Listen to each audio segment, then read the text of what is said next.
When current and former CIA employees get together to talk about the Area 51 military base at a public forum, it was probably inevitable that the topic of UFOs would come up. And that's what happened a few days ago at the Atomic Testing Museum. The CIA had plenty to say about spy planes tested at Area 51, programs which have recently been declassified. But what about the claim by the agency that the Area 51 spy planes were responsible for most of the UFO sightings of the 50s and 60s? The I-Team's George Knapp takes a closer look. But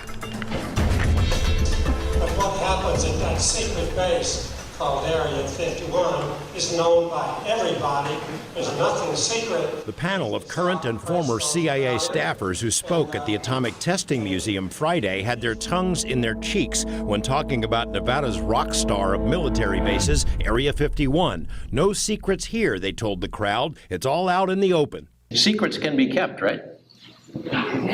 We hear this. Washington leaks like a sieve. There's no such thing as a secret. Secrets can be kept, can't they?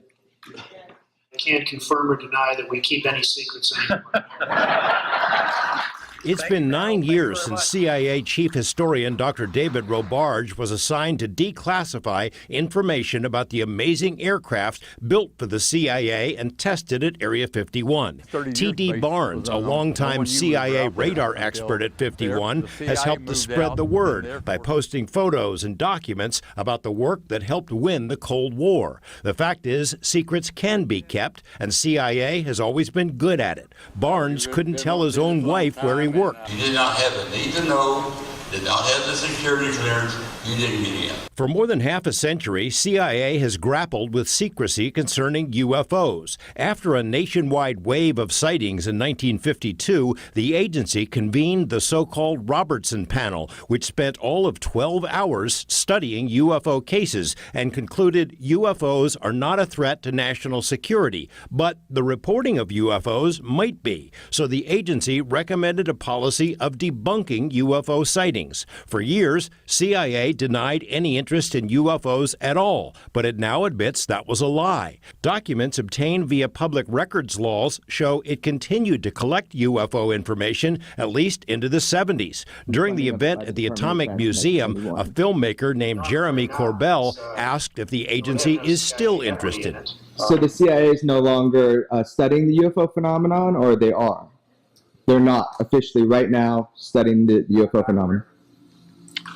Thank you.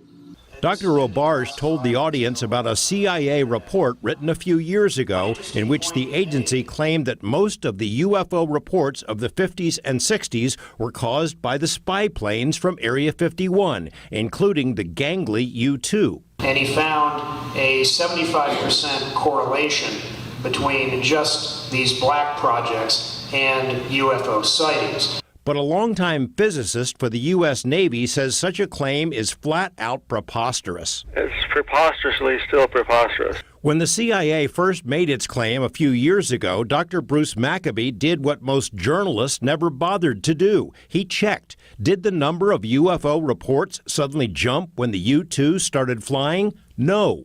The number of sightings per month before August 1955 and after August 1955 was essentially the same.